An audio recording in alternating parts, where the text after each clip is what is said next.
Hello and welcome to Politics Tonight, where we dig and go beyond the headlines for informed analysis of major political stories in Nigeria. I am Olajumoke Olatuji. While two inconclusive governorship elections in Adamawa and Kebbi states are still pending, the battle for the 2023 general election is shifting to the court, even as most Nigerians are already focusing on inauguration in May. More aspirants are emerging in the contest for the seat of the President of the Senate in the 10th National Assembly.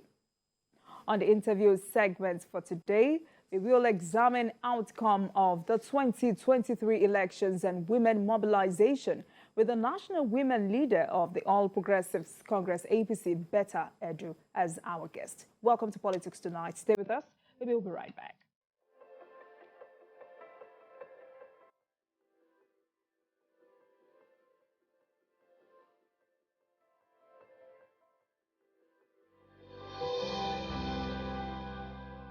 Thank you for staying with us. Now let's begin with some stories about developments in the polity. The Court of Appeal sitting in Abuja has upheld the election of Governor Ademola Adeleke, setting aside the decision of the Osun State Governorship Election Petitions Tribunal. The tribunal had sacked Adeleke from office on the ground that he did not score majority of lawful votes during the July 16, 2022 governorship poll. But in a unanimous decision by a three-man panel led by Justice Mohammed Shuaibu, the appeal court quashed the tribunal's judgments and upheld Adeleke as the rightful governor of the Southwest state. The court revoked the tribunal's order, which directed that a certificate of return be withdrawn from Governor Adeleke and issued to the former governor, Boyega Oyetola. More aspirants are emerging in the contest for the seat of the President of the Senate in the 10th National Assembly.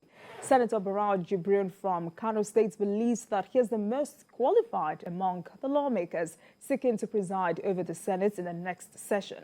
He also does not agree that zoning should be used to determine how the leadership of the National Assembly will be selected. TVC News senior correspondent Femi Akonde reports. The National Assembly will soon become a theatre for the next round of political contests, as lawmakers-elect begin the scramble for who gets what and how in the 10th National Assembly. In the Senate, there are different names being bandied to be interested in the plum job of Senate President. Senator Barau Jibrin from Kano State has also thrown his hat in the ring. He just won an election to represent the Kano North Senatorial District for the third time. So I feel I've gotten the requisite experience, I've gotten the necessary background, the expertise in terms of legislation to lead the 10th Senate. So I'm ready, I'm good to go. The All Progressives Congress has the highest number of seats in the Senate, and the party is also showing interest in how the choice of principal officers will be made. But the recent meeting between the leadership of the party and elected lawmakers did not say if zoning will be a yardstick for selecting who becomes the President of the Senate. Legislature is immune to that kind of sentiment because it's somewhere that, competence is the key, requirement, is a key fundamental in its operation. Kano State gave the APC the highest number of votes in the presidential election. Barau Jibrin believes this gives the state bragging rights and a bigger stake in the contest to occupy the office of the Senate President. As long as we want our democracy to be strong, then we know we have to go by the rules. And besides, our rules even clearly stated that nomination shall be done according with ranking. So ranking is very, very important. Very, very important in the area of legislation. The 10th National Assembly will be inaugurated on the 13th of June this year. Whoever emerges as Senate President may require the backing of the governing party, the APC, and the support of a significant amount of lawmakers.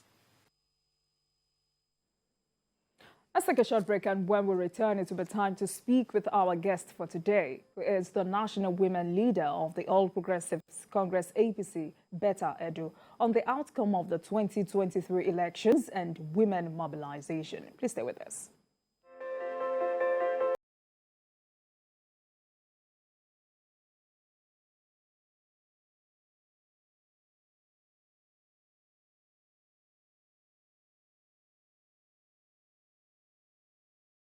Welcome back. You're still watching Politics Tonight, digging beyond the headlines. And now to our interview with the guest of the day. I am joined by the National Women Leader of the All Progressives Congress APC, Betta Edu, for discussion on the outcome of the 2023 elections and women mobilization. Thank you very much for joining us again tonight. Thank you for having me. Now let's start with the APC electoral victory. As the National Women Leader who was visible in virtually all the campaigns, how will you describe the outcome? So, darling, I thought you were going to start with congratulations. Well, you still have the chance to say so. All right, congratulations to your party on winning the presidential election. Thank you so much. Thank you so much. Honestly, this was... I would want to say the most closely contested elections in Nigeria, well, at least in my lifetime. It was indeed really a tough call, especially for the ruling party APC, following some indices that with poor implementation of the CBN policy, which made people who ordinarily were on the side of APC to have a second look at the party. But in all, first and foremost, we had a very formidable candidate in the person of Asiwaju Bola Ahmed Tinubu, who today has become the president-elect. He is one who has a very sound track record, and Nigerians can trust that he would change things for the better. Indeed, it was really very engaging. One experience which I'll never forget all of my lifetime. Every morning having to show up, and then at night having to go through very long late night meetings all the way into the next morning, and by 8 you're out again on the street canvassing for votes. Women did a great job in this whole electoral process. First of all, in the build-up to it, there was high-level women mobilization at different levels, at the national, at the state, at the local government, at the wards, and even up to the polling units, grassroots level. Heavy mobilization was done for women across Nigeria. And Asiwaju Bola Ahmed Tinubu is one who doesn't need to be sold so hard to women, because they know his antecedents and they know what they can trust they would receive under a regime of Asiwaju Bola Ahmed Tinubu. We're really very happy that he made it. We're really very happy that Nigerians came out in their numbers and voted for him, voted for good governance, voted for what they know he's going to bring to the table, and he came out and emerged victorious. Of course, women again played very key roles in the whole electioneering process. The campaigns were all out there speaking to women. Women were out there at the campaign grounds. Women were out there going door to door, taking down the grassroots strategy, which I had already discussed earlier on with you people on this station. And we could see the result of that. Even the results that came out from was a very tedious process, but we had the best candidate on the ballot, like I said, and today he has emerged as president-elect. All right, so interestingly, your party also won the governorship election in your home state, Cross River. How do you feel about that feat? It's victory overall for me. It's a 5 over 5. Well, I won the elections in my polling unit. I won the elections in my ward. I won the elections in my local government. I won the elections in our federal constituency. And of course, in our senatorial district, we won the elections. And now as we speak, we have a president who is APC, and we have a governor-elect who is also APC in Cross River State. Senator Prince Otu is a very seasoned legislator. He is also a very seasoned administrator. one who has a great track record, just like Asiwaju Bola Ahmed Tinubu, and he'll be taking over the reins from Governor Benayade, who has done a whole lot in industrialization. So the shoes are really very big, and we are very confident that he will fit in properly and do even more. So for me, it's victory all around, it's celebration all around. For Nigerian women, it's victory, and we hope to get more victory as the days go by. All right, so considering how much work must have gone into that, but you lost to Labour Party in the presidential election. Why did you lose the first election, and how were you able to bounce back and win the governorship election? So I think generally in the South, there was that notion or that deception, I want to put it, that the Labour Party had a better offer, which was really based on religious sentiments and in some places ethnic sentiments. So you had the Igbos going out to vote for him because he was Igbo, and then of course the Christians going out to vote for him because he was a Christian.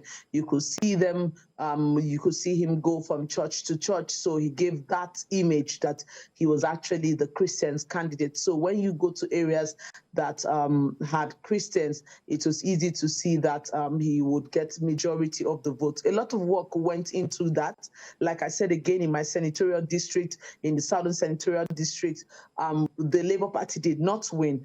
We only had some areas where they had strength, and that was what gave them the little margin which they used to win the state. However, we had 2 weeks to re-strategize, 2 weeks to go back to the drawing board and ask ourselves, what did we not do right? What did we not get right? And then re-strategize for the governorship elections. And of course, you can see the margin. Labour Party did not even come a second. They came a far third down the line. Of course, they didn't even have a valid candidate on the ballot. So it was all the way for APC. And these are things which we need to correct going forward. But in all, we're really very grateful that Asiwaju Bola Ahmed Tinubu won. Our efforts at the national, our efforts going around the country, canvassing for votes, speaking to Nigerians, engaging, holding several meetings, several town halls, day after day for the last 6 months paid off. Nigerians understood. He spoke to Nigerians. He met Nigerians, and he spoke to them one-on-one. They had that personal connection with Asiwaju Bola Ahmed Tinubu. So you could almost tell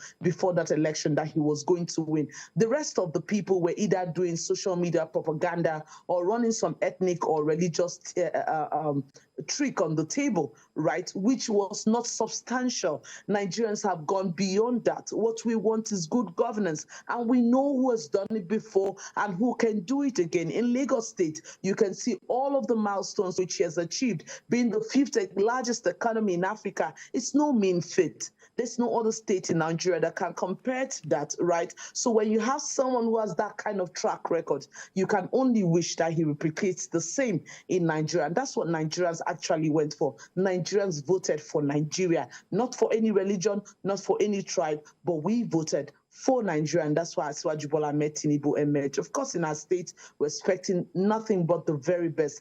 I know after the elections, we'll have to go back to our drawing board and really see how we can use governance to really ensure that we bring back majority of persons who were either confused or swayed by some sweet words or sentiments. All right. You know, I haven't spoken to a few members of the Presidential Campaign Council who have attributed your party's victory to unity, better campaign, solidified blueprint and vision for Nigeria. But as a member of the APC Campaign Council, what factors will you say contributed to the party's victory in the presidential election? Well, number one is God, because power comes from God. The second point is the candidate on the ballot. Trust me, Asiwaju Bola Ahmed Tinubu was a candidate that you would not come close to beating any day. In spite of everything that happened, one could clearly tell that he would emerge victorious. He was a very, very strong candidate. In fact, our best bet on the ballot. His network is deep. His antecedents, what he has to show, is really, really very great. And so it was easy to know that he was going to pull through victoriously. And then number three, you could see very clearly that other parties were not campaigning. So they'll choose one place to go to today and then go off on a break, and then 3 months later come back and show up in another place. You could count how many states they visited. Asiwaju Bola Ahmed Tinubu was in every single state in Nigeria, engaging people either through town halls, through rallies, different forms of engagement, just to ensure that Nigerians can directly have that personal contact with him, that personal feel with his intellectual capacity and what he's going to be offering.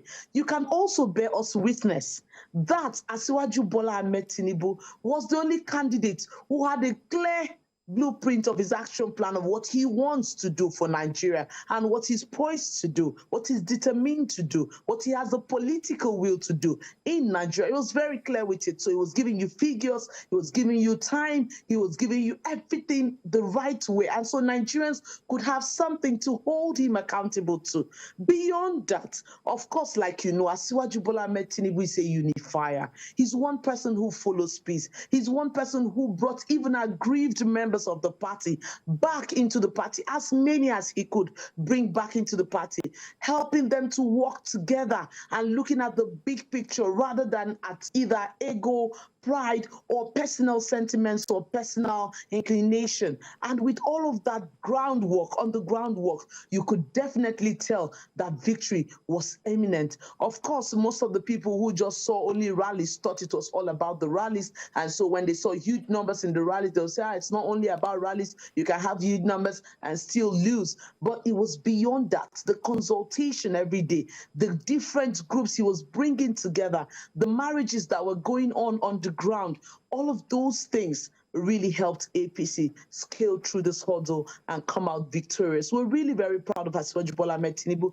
We're proud of the PCC. We're proud of the party APC and its leadership, the NWC. We're also very proud of President Muhammadu Buhari, who was able to allow Nigerians really go out to the polls and vote for who they want. He's one who came in on a clean slate with democracy at the forefront of his agenda, and he has been able to transmit from himself to someone else. In the next couple of days, he will be handing over government. That's a great feat, and we must congratulate him and his wife for that.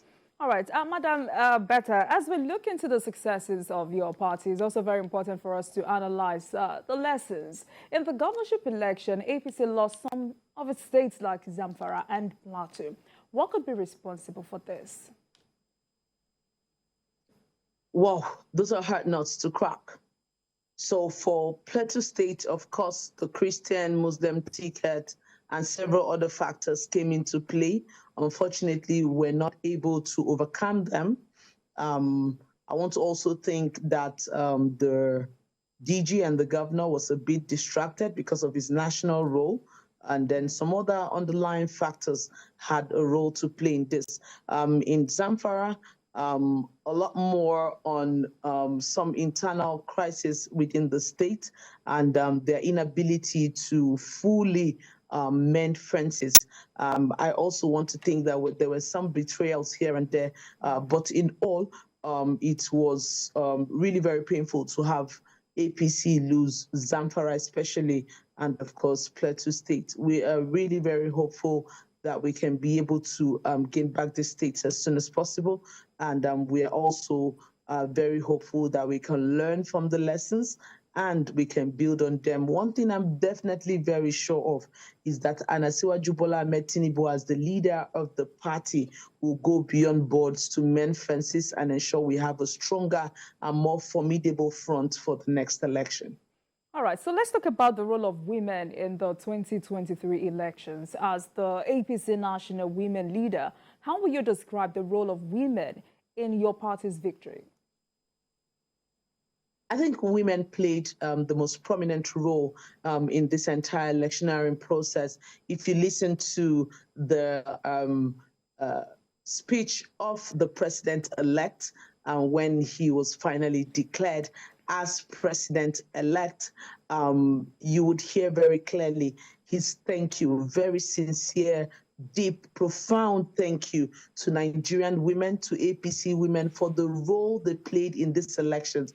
It's not easy for women to go all out and work for you. Women are different levels, even women who were professionals, women who were market women, different levels, artisans, name it. They were all out there doing their bits every single day to work for the victory of Asiwaju Bola Ahmed Tinubu. Women took ownership right from the Women's Campaign Council that was headed by Dr. Mrs. Aisha Buhari, the wife of the president, and of course as the grand patron, and then of course Senator Oluremi Tinubu and Mrs. Nana Shetima, both as the national heads.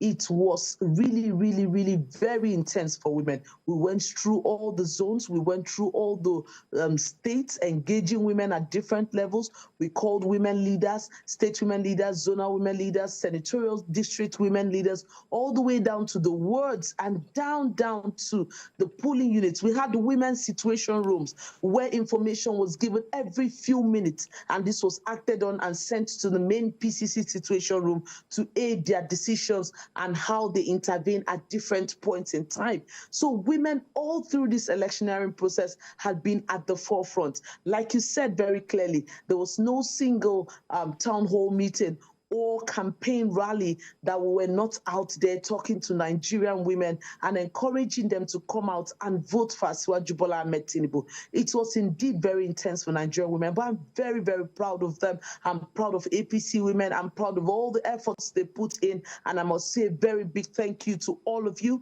because those efforts paid off. Today, we have the president-elect, and in a few days, we'll have the next president of Nigeria. And of course, you can go to sleep knowing that women will be fully represented. 35% affirmative action, like he said, is an understatement. I'll give it to women because they deserve it. He understands the role women play in nation building and development, and he is going to fully utilize that energy, that nurturing power, that innovation that comes with the Nigerian woman to ensure that Nigeria receives the very best from his regime.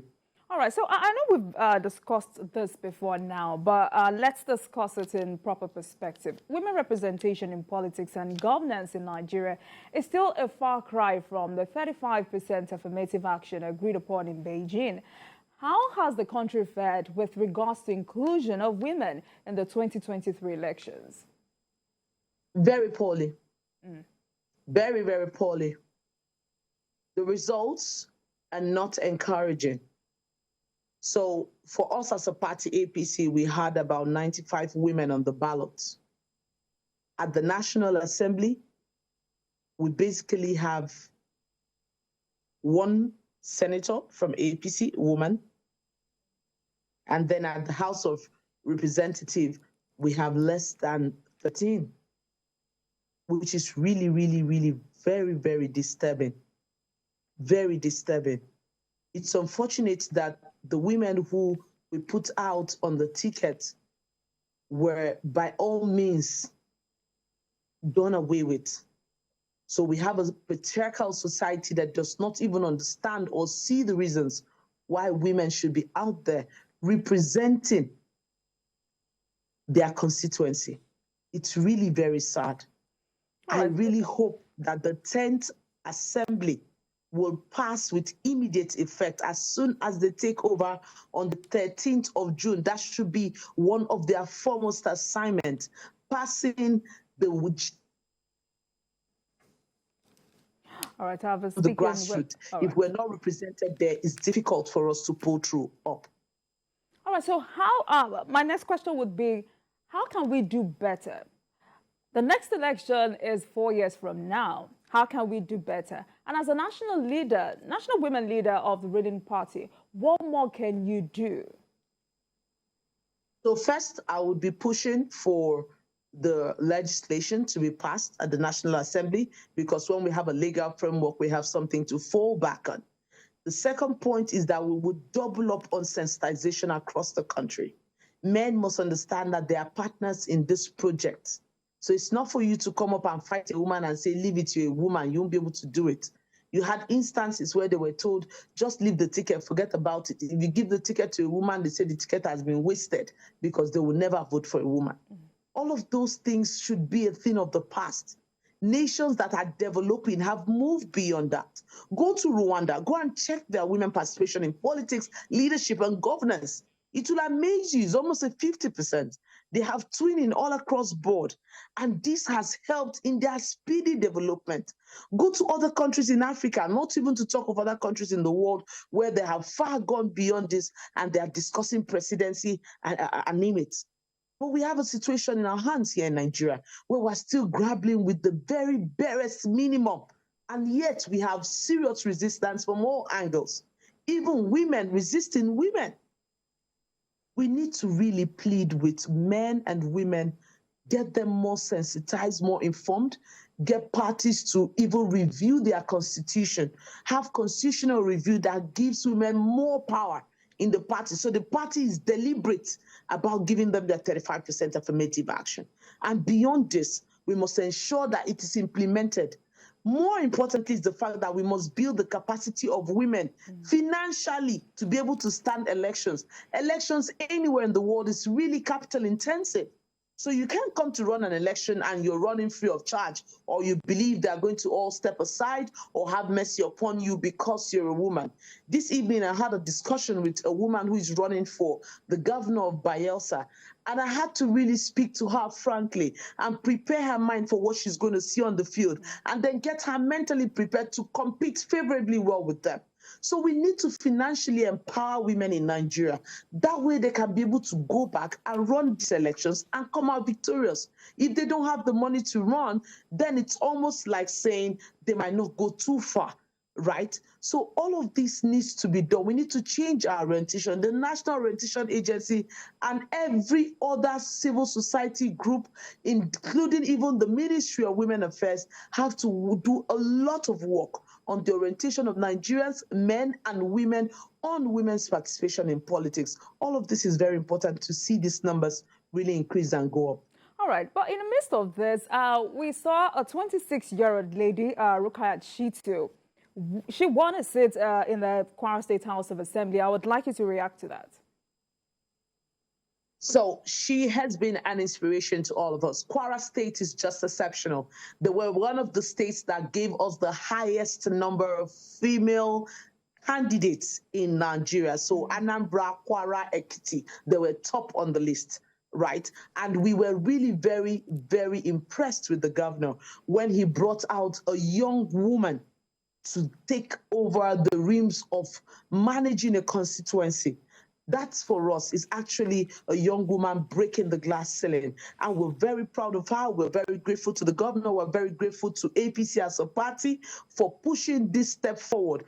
This shows the beginning of greater things to come. So it already begins to celebrate women and the involvement of young women in politics, in governance, in leadership. Imagine her starting at her 20s to be part of governance, right? By the time she gets into her 30s, you can only tell where she would be. I got into government in my 20s. I was already a special advisor to a governor and a director general of the Primary Healthcare Development Agency in Nigeria. And so it wasn't really out of place or a surprise when at 35, I would be a national woman leader. So when she starts at this point, you can only tell where she's going to, and the sky will be her limit. We'll give her all the support she needs. And of course, our prayers are with her. We're so proud of her.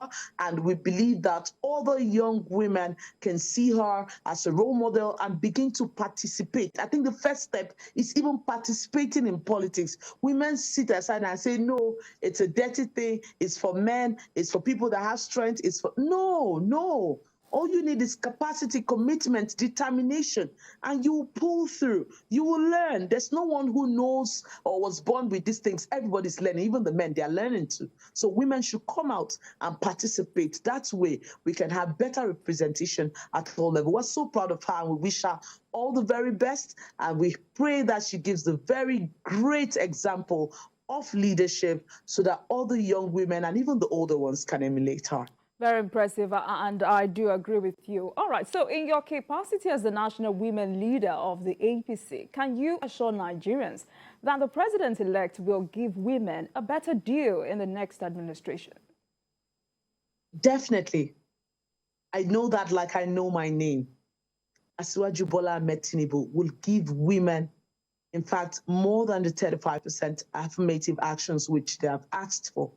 Is one who in the past even when it was not popular, started the twinning. So a governor is running and you're running with a woman as your deputy. Today, it's become a star thing for our party across the nation. So in the West, you have about 2 states. We have Ogun that has a governor and the deputy as a woman. We have Ekiti that has the governor and the deputy as a woman. Of course, in Kaduna, we have a governor and we have the deputy as a woman, and name it. So APC is really a progressive party. And we are really, really, really very, very hopeful that Asiwaju Bola Ahmed Tinubu, who is a man of his words, a man of integrity, a man who would always say a thing and do it just as he has said, will give women that seat at the table and mainstream us. That's the only way we can have that speedy development in Nigeria. Women will bring everything to the table to see that Nigeria truly works. All right, so as a medical expert, how will you assure Nigerians of a better health system in the administration of the president-elect? Well, I've had several discussions with Asiwaju Bola Ahmed Tinubu, and he has been very clear on what he wants for the Nigerian health sector. He wants it to be more resilient, more dependable, where Nigerians can be able to attain that status of universal health coverage, where everyone can have access to health care, no matter your race, your ethnicity, your tribe, your religion, your economic standing. You can have access to quality healthcare services. It's ready to improve on what President Muhammadu Buhari has done, beginning from basic healthcare to primary healthcare, making it accessible and affordable, providing free healthcare for women and children where possible, and of course, free immunization services across the nation to reduce vaccine preventable diseases.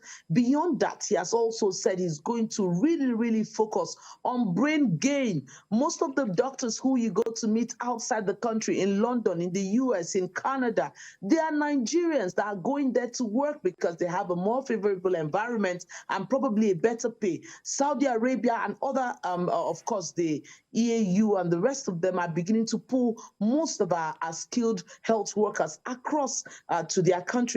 These are all the trends which Asiwaju Bola Ahmed Tinubu has said he would reverse and bring them into Nigeria. He will build standard specialist hospitals in all the geopolitical zones, making available the best of services, the best you can find anywhere in the world, to Nigerians and to other countries in Africa. They'll come here for medical tourism rather than we going to India, going to London, going to all of these places to spend our money. He wants to build a health system that he can rely on, one that can be able to manage any public emergency that might arise. He wants to be able to build a system that is resilient, where Nigerians are proud of and they can go to it, whether they have monies in their pocket or not. Remember, out-of-pocket expenditure right now is over 70% in Nigeria. He wants to be able to reduce that to the barest minimum. So these are all the plans for Asiwaju Bola Ahmed Tinubu. He spoke also on the issue of privatization and ensuring that the private sector comes into the health sector fully to be able to bring that revolution in the health sector. Remember what happened in India, where they had their medical revolution. It was in collaboration with the private sector. The private sector has a lot of role to play in the health sector, and Asiwaju Bola Ahmed Tinubu has promised that. Beyond this, he has also said he will look into manufacturing of health products.